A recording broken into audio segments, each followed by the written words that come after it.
Karibu sana katika sehemu ya pili na ya mwisho ya siasa za kanda. Leo tunajadili swala zima la ufisadi. Kumetajwa ile la NYS na vile vile ile la nafaka na mazao nchini. Kuna watu wanasema ufisadi nchini Kenya ni sumu na wengine wanasema ni maradhi na wapo wanaosema vile vile ni homa. Inakuwaje? Katika studio za Nairobi tunaye wakili mtajika Daktari Alutalala ambaye ndiye ataanza wakati huu. Sasa Bwana Alutalala, kuna tume yetu ya kupambana na ufisadi imesaidia kwa haya mambo ya ufisadi. Manake kila mwaka kashfa inatoka na fedha zinazidi kuongezeka ambazo zinadaiwa kupotea. Kakangu Nabiswa, wajua yafaa tuwe wenye kusema ukweli mbele za Wakenya wenzetu na mbele za Mwenyezi Mungu. Hii tume ya kupambana na ufisadi ambayo inaongozwa na Baba Askofu wa Bukala kidogo inachechemea. Sioni kana kwamba ina nguvu za kutosha kuwakabili wale papa na nyangumi wanaohusika katika ufisadi. Wako na uwezo wa kuwakabili wale dagaa katika wizi wa mali ya umma. Kama alivyosema Mutasa. Na alivyosema kakangu mtajika Mwalimu Mutasa. Ambalo ni dhahiri ni kwamba huwizi si wizi wa watu wadogo. Nikupe mfano. Kulingana na sheria za benki katika nchi hii, iwapo senti zaidi ya milioni 1 zitaingia katika akaunti yako, benki haitakupa hizo pesa hadi umeulizwa maswali, ukaeleza ni wapi hizo milioni 1 zilizotoka na ukapeleka hata mpaka invoices kuonyesha ulipolipwa hizo pesa. Naam. Kwa sababu katika hizo benki pia kuna majasusi wa serikali. Na katika hizo benki pia kuna majasusi ambao huwa wanahusika baina ya benki na baina ya treasury. So haiwezekani kakangu kwamba senti zitatoka katika asasi ya serikali kama NYS. Iwe ni yenye kuruhusiwa na Wizara ya Vijana. Itoke pale, ruhusa itoke kwenye treasury. Itoke kwa treasury na hizo senti zipelekwe, na zinapofika kwenye benki zisiulizwe swali na zitolewe mara hiyo zinapofika. Ukweli ni kwamba hii ni hila ya wanasiasa tajika, wanasiasa walio na nguvu, ambao wana ushawishi kwa serikali, ambao wana uwezo wa kuamuru polisi wasifanye lolote, na ambao wana uwezo hata kesi ikienda mahakamani kumwambia Nurdin kwamba bwana we, fanya tu kazi shagala bagala, bora wananchi hasira zirudi chini, baadaye wawe ni wenye kuachiliwa. Na ndio maana swala la ufisadi si tu kuhusika na pesa. Ufisadi pia unahusu kazi mbalimbali wanazopewa watu serikalini. Chukua mfano huyu kakangu Nurdin Haji. Nurdin Haji ni msomi kama mimi, sikatai. Lakini lazima ijulikane ni vipi kapata ile kazi. Nurdin Haji mwanawe Mheshimiwa Yusuf Haji. Mheshimiwa Yusuf Haji zamani akiwa PC mtajika sana. Sasa hivi akiwa katika bunge la Seneti, ambaye nafikiri kama sijakosea ni mwenyekiti ya kamati inahusika na usalama. Kwa hivyo si rahisi swala la ufisadi likabiliwe mpaka tumewaandama viongozi. Lakini hilo bwana wakili, nafikiria na tajriba ambayo ilikuwa inahitajika kabla ya kupewa kazi hiyo. Nitakujibu. Sote tajriba tunayo. Keriako Tobiko hakuwa na tajriba. Nalosema ni kwamba ufisadi hauko tu katika kuiba ile mali, bali hizi nyenzo zao zimeelekezwa mpaka wale wanaosimamia idara fulani. Hivi kwamba ukienda katika idara ya mashtaka wako na mtu wao, ukienda katika idara ya benki ujasusi wako na mtu wao. Kwa hivyo hata unapoona haya mashtaka yakipelekwa mbele ni kwa ajili ya kutupaka mafuta juu ya chupa mgongo tu kakangu, si kwamba yataenda mbali. Na nikupe mfano. Sasa hivi tutaambiwa kwamba kamati za kushughulikia ufisadi zitaundwa. Hata Mheshimiwa Raila amesema hivyo, kwamba katika ile handisheki walisikizana kwamba wataunda kamati. Kakango, ni mchezo huo. Kamati ngapi zahitajika kwake rais na mdogo wake kujua aliyeiba mahindi ni nani? Aliyeiba pesa NYS ni nani? Hii ni hila kubwa. Na hadi tutakaposimama kwenye mlango wa Rais Uhuru Kenyatta na tumwambie, babetu, hii kazi ulichukua ukatuahidi kwamba itaitekeleza. Iwapo hautekeleza, hasa hii bilioni 9. Mimi naona wananchi sote tuamke na tumwambie kwamba babetu rais, ulituahidi kwamba utalinda mali yetu. Ulituahidi kwamba utatupa maisha bora. Ulituahidi utatupa usalama. Kwa hili la wizi wa bilioni 9, umeongeza msumari moto kwenye kidonda. Iwapo hautowashika hawawezi na uwafunge tukiona. Kwa sasa tuwaite washukiwa. Tuwaita wezi maana umetuzoea. Hatutolipa ushuru mpaka hawa jamaa ambao wanashukiwa kuwa wezi wameshikwa. Hilo tu ndilo serikali itaelewa. Na ndio Baba Dolan amesema pale. Hawa jamaa wamekuwa ni wenye kuwa hawana aibu, wametuzoea, na wanapoiba hizo senti kanisani wanaenda kutoa mchango, tuwapige makofi. Kwenye matanga wanatulia majeneza, tuwapige makofi. Sasa mwizi amekuwa ni mwenye kutunukiwa, na aliye na haki amekuwa ni mwenye kudharauliwa, maana ya maisha yake ni ya uchochole. Wananchi lazima tuseme imetusakama na imetosha. Hatulipi ushuru mpaka senti zetu zimerejeshwa. Naam, tuende nchini Uganda. Bwana Ali Mtasa, unapoangalia Wakenya wanapochangia swala hili ni kama wana hasira kubwa. Je, imewahi kutokea Uganda kwamba ufisadi ukafanywa kwa kiwango cha juu na wananchi wakataka kuhusika moja kwa moja, labda kuikemea serikali na kuishinikiza hatua zichukuliwe? Kumekuweko visa ambapo ile hali ya ufisadi ilikuwa kubwa hadi ya kwamba kelele zimepigwa sana. Viongozi mbalimbali wawe wa kidini au katika jamii wanapiga kelele kwamba ufisadi umekithiri, lazima hatua ichukuliwe, na hasa ikiwa watu wanaumizwa wakati ambapo kuna fedha zimeletwa kusaidia. Kama kwa mfano zilipokuja fedha za kusaidia wagonjwa wa ukimwi, pesa hizo baadhi ya viongozi walizichukua kwa njia za ujanja, wakazitumia kwa shughuli zao, ili hali watu wakakosa madawa na kadhalika, watu kufa, ikawa ghasia. Kelele zimepigwa sana, ikawa serikali ikachukua hatua, ikachukulia hatua wale viongozi, lakini baadhi yao hawakufanya lolote kwa sababu wanasema kwamba hawajafanya makosa yoyote, lakini walitakiwa pesa waziteme, na pesa walizitema au zilirejeshwa kwa njia ya pembeni. Na labda nisaishe kitu kimoja hapo awali, nilisema kwamba hakuna idara maalum, lakini kwa hakika ipo, inaitwa IGG. Ni hiyo idara inashughulikia mambo ya ufisadi kwa hali na mali, lakini haijakuwa na msisimko bado wa kuweza kuzuia ufisadi usiendelee. Inafika hadi Rais Museveni mwenyewe binafsi achukue hatua kuzuia watu fulani katika serikali, hususan katika serikali. Na hii IGG ingekuwa inafanya kazi nzuri sana, na inapata kwa hakika visa vingi sana vimefikishwa mbele ya IGG, lakini hatua zinachukua muda mrefu, mambo yanakuwa taratibu sana. Imefika hadi kwamba watu hata wanasahau, hata mimi nataka kuizungumza naisahau. Na kuna ile swala la ufisadi katika sekta binafsi. Je, katika sekta binafsi kuna huu ufisadi ambao unaendelea? Kwa sababu mara nyingi tunazungumzia ufisadi katika asasi za serikali. Je, watu ambao wanaanzisha kampuni wanafanya kazi zao bila kuhusika na magendo?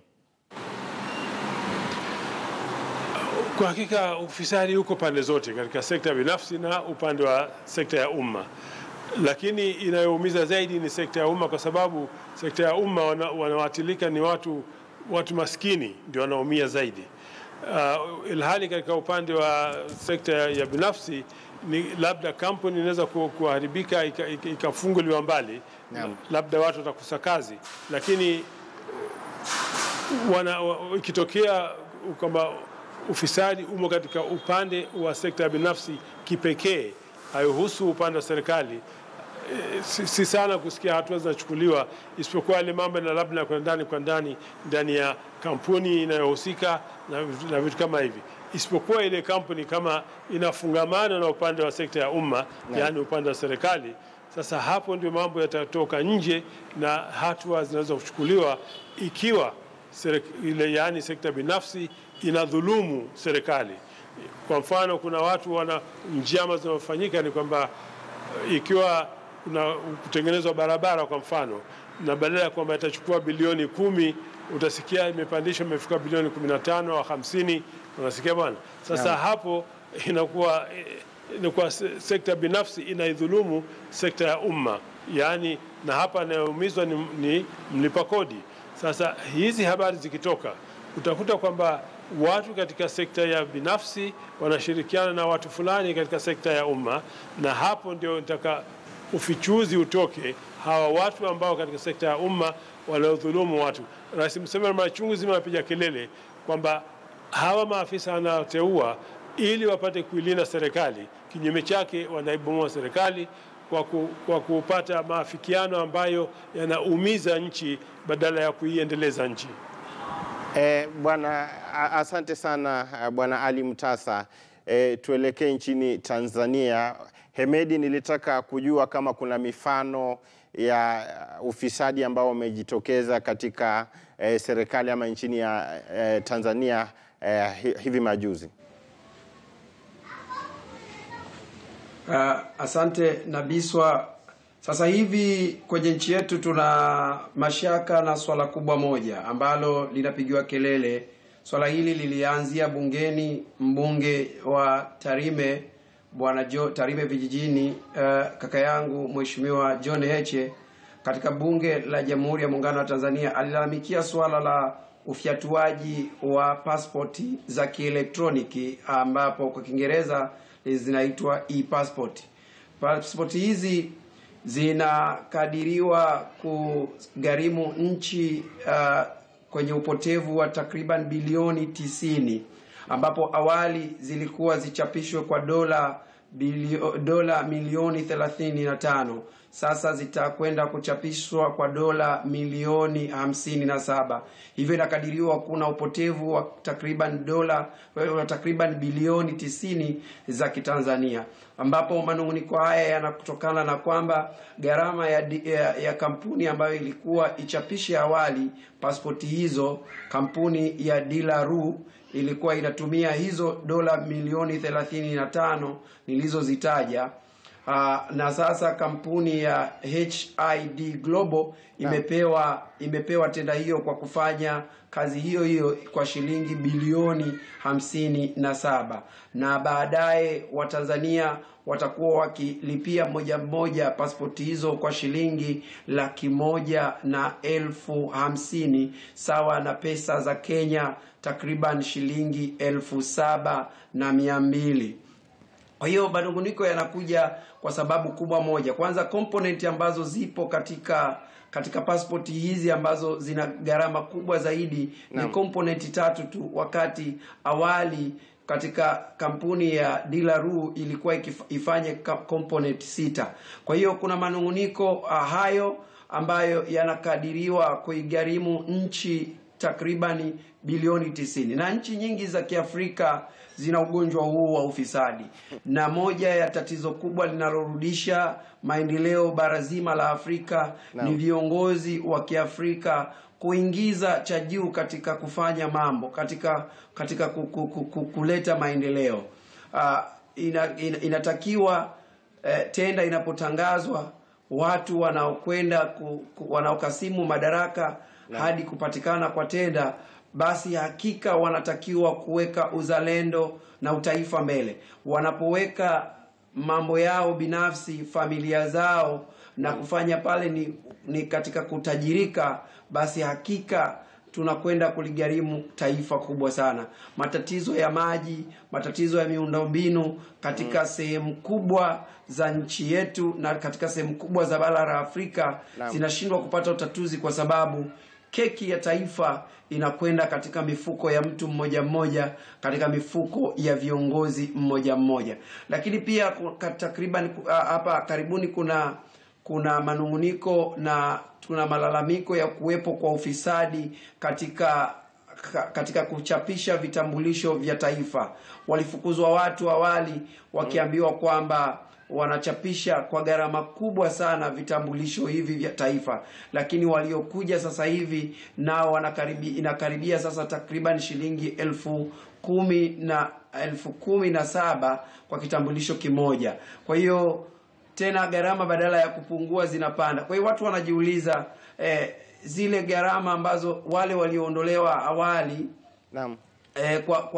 kwa kutuhumiwa pesa hizo kutumika kwa wingi zaidi, sasa wanakuja watu wengine ambao wanakuja kufanya kazi ile ile kwa gharama ya juu. Sasa tunajiuliza, tunakomesha ufisadi au tunarudisha tena taifa katika ufisadi ambao sasa hauwezi kuhojiwa au kuna vitisho au kuna nini. Kwa hiyo tunataka nchi yetu iende mbele, na ili tuweze kukabiliana na tatizo la ufisadi, basi vyombo ambavyo vinaundwa kwa ajili ya kupigana na ufisadi viwe huru zaidi, viweze kugusa ofisi nyeti za kiserikali kama ofisi ya rais iweze kuchunguzwa, maofisi wizara mbalimbali ziweze kuchunguzwa, watu mbalimbali ambao wana majina makubwa waweze kuchunguzwa kwa uhuru na upana wake zaidi, bila kubugudhiwa au kuogopewa kwa kiongozi fulani au kwa mkono fulani wa kiongozi.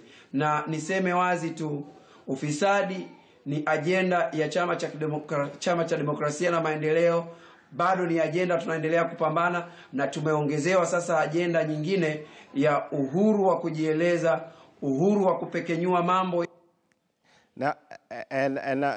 Asante sana Hemedi kutoka Dar es Salaam. Basi tuelekee kule Mombasa kwa Bwana Dolan. Huyu ni kasisi wa kanisa Katoliki. Bwana Dolan, nilitaka kujua hii afisi ya kiongozi wa mashtaka, yani DPP, mara nyingi imekuwa inasema haina fedha za kutosha kuendesha uchunguzi na mambo kama hayo. Unafikiria serikali inatakiwa kutenga pesa zaidi ili hawa watu wa maafisa wa polisi wafanye huu uchunguzi vizuri, ama namna gani? Basi kama afisi ya DPP wanasema ya kwamba wana pesa ya kutosha, sio makosa, hiyo ni mpango. Wanapewa pesa kidogo ili waweze kufanya kazi kidogo. Tena hata katika tume ya EACC ya kupinga nini corruption, sio wakati serikali inaweka pesa kidogo na watu wanyonge ya kufanya hiyo kazi, inamaanisha kwamba serikali haitaki wafaulu kwa kazi yao. Kwa sababu kama serikali wanataka kufanya uchunguzi kwanza na kurekebisha mambo yote, hatua ya kwanza ni kuweka pesa na kuweka watu ambao wanaweza kufanya hiyo kazi. Lakini kila mara tukiona nini mfano ya EACC, wakati wanaweka watu wanyonge ambao wanaendelea na sala na mambo mengine, inamaanisha kwamba hawataki mabadiliko. Wakenya wanaweza kufanya hiyo kazi, lakini watu ambao wako serious na kazi hawajapewa nini nafasi ya kufanya kazi yao. So wakati wanasema hakuna pesa haitoshi, hiyo ni mpango ya serikali. Pesa iko pesa ya kununua helicopters na ndege na magari makubwa na mambo mengine. Kenya ina pesa nyingi, na kama inakosa pesa ya kutosha ni kwa sababu wengine wameshaiba. So pesa iko, lakini hawana roho ya kufanya kazi yao kuanzia na serikali ya juu. Lakini hata hii ufisadi inapatikana kila mahali, sio ya taifa, hata kwa ugatuzi, hata kwa Makoti, hata kwa Mombasa, ndio tunaona ishara ya ufisadi kwa kila sehemu ya kaunti ya Mombasa, hata sehemu zingine. So wakati wengine tunaangalia juu, lakini tunasahau hata chini pesa inaibiwa, hata nyumbani. Naona askofu, kuna hili swala ambalo watu ambao wanafanya na ile tume ya kupambana na ufisadi, kuna imani kwamba wanalipwa pesa nyingi ili wasiwe wafisadi, lakini bado ufisadi unatokea. Je, ni watu peke ndani ya nyoyo zao ndio hawataki kupambana na ufisadi ambao wanafanya huko, ama bado wanataka kuongezewa pesa zaidi? Kwa mfano kulipwa mwenyekiti wa tume analipwa pesa nyingi sana, na makamishna. Ufisadi bado, yes, ufisadi bado inaendelea kwa sababu watu hawajaona nini matokeo au mazao ya uchunguzi. Tukiona ya kwamba hata watu 10 ambao ni watu wakubwa ambao wamefungwa wamewekwa ndani kwa miaka 20 na zaidi, basi tutaona mabadiliko kila mahali. But at least tunahitaji nini mifano kwanza. Tunahitaji kuwapatia wa Kenya matumaini ya kwamba tunaweza kubadilisha na kurekebisha mambo yote. So we need an example. Lakini mpaka sasa ukitembea nini any priest sasa imejaa na watu wadogo ambao wameiba na makuku na mbuzi, lakini watu ambao wameharibu nchi. Ni kama wakombozi. Ni watu wanasifu kila mahali. So we need an example. Tukiona ya kwamba waziri mmoja au wawili wako ndani, basi utaona mabadiliko kila mahali. Hii italeta hofu na woga kwa wengine. Kwa sababu saa hizi mtu anasema wanaiba kwa sababu you can't be caught. Impunity inaanza kutoka juu. So we need an examples. Wakati tunaona wawili watatu wawekwa ndani, utaona mabadiliko kila mahali. Na asante sana. Bwana Altalala, unasemaje kuhusiana na ile kauli ya Bwana Dolan kwamba lazima watu sasa waanze kukamatwa? Lakini unajua kumkamata mtu lazima ufuate sheria, na katiba ya Kenya inasema lazima zile taratibu zote zifuatwe, ikiwa ni pamoja na masuala ya mahakama. Na hata mahakama utaenda paka pengine mahakama ya juu mtu akijitetea. Unasemaje? Kasisi Dolan amegonga ndipo. Maana hatuwezi kwamba walioiba vidogo ndio wanashtakiwa mpaka wanafungwa, lakini walioiba vingi hawashtakiwi na hata wakishtakiwa hawafungwi. Sheria ipo na ni nyingi. Tatizo si kwamba utaratibu wa sheria hauwezi kufuatwa. Sisi tunataka utaratibu wa sheria ufuatwe, lakini kusiwe na ukarabati katika kule kufuatwa hivi kwamba wanashtakiwa na mashtaka ambayo, unajua mimi kama wakili wa mahakama, kesi ikiletwa mbele ya hakimu, nitaona tu namna ambavyo ilivyoundwa, nikaona hii ni kesi ambayo imeundwa kwa minajili ya kushindwa. Sasa inakuwa ile kesi inavyochorwa, yale mashtaka ni mashtaka ambayo yamechorwa kwa minajili moja tu, ionekane kwamba serikali kafanya jambo, lakini kiundani hamna litakalowezekana. Kwa hivyo mimi nakubaliana na Kasisi Dolan kwamba ambalo tuataka ni kuona Papa na Nyangumi wakiwa ndani ya kamiti. Na hatusemi wasio na hatia wasishikwe. Itakuwaje watu hawana hatia na bilioni 9 zimepotea kutoka NYS? Itakuwaje hakuna watu walio na hatia na bilioni 5 zilipotea katika Wizara ya Afya?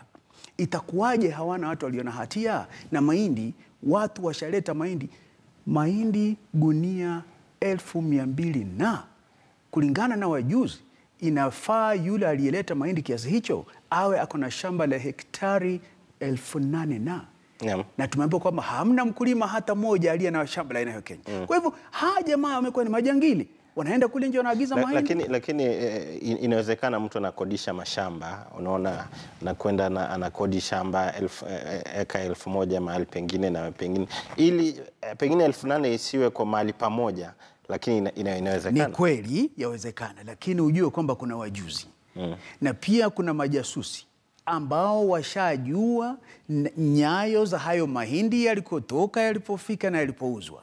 Jiulize, itakuwaje huyu aliyekusanya mahindi mpaka 200,000 anakuwa ndiye mwenye kulipwa mwanzo na hawa wakulima wengine hawalipwi? Ishara ya mvua mara nyingi huwa ni mawingu. Na nalosema kakangu na Biswa ni kwamba Kenya tumeteseka. Wagonjwa hawapati matibabu, barabara ndizo hizo, ajali ndizo hizo. Kwa nini? Kwa sababu pesa ambazo ziliniwa kusaidia wananchi zaishia katika mifuko ya wachache. Na nimejifunza somo moja kutoka kwa kaketu Hemedi kutoka TZ. Katika kumalizia. Kwamba wale ukiangalia orodha ya shida zilizokule za ufisadi, naona ni chache sana. Japo zipo. Huku kwetu hiyo orodha hawezi kuimaliza katika kipindi hiki.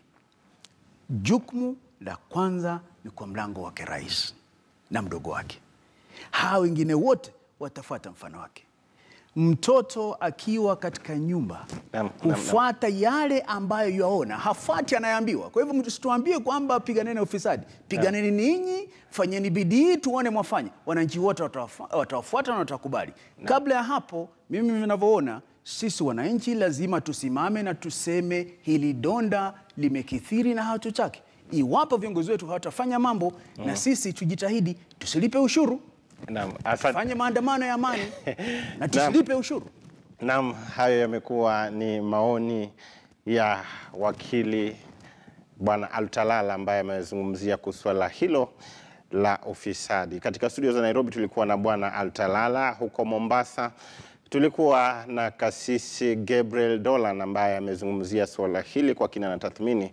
Nchini Uganda tumekuwa na Ali Mtasa, huyu ni mjuzi na mwanahabari wa siku nyingi, amewaifanya kazi kwa shirika la BBC. Na kule Tanzania tumekuwa na kijana chipukizi sana na mwanasiasa tajika Bwana Hemedi Ali ambaye ni afisa mwenezi wa Chama cha Demokrasia na Maendeleo. Mimi ni Paul Nabiso, endelea kutazama vipindi vya KTN News. Kipindi kijacho ni Afrika Mashariki ambacho kimeandaliwa na Francis Mtalaki kutoka katika pwani ya Kenya.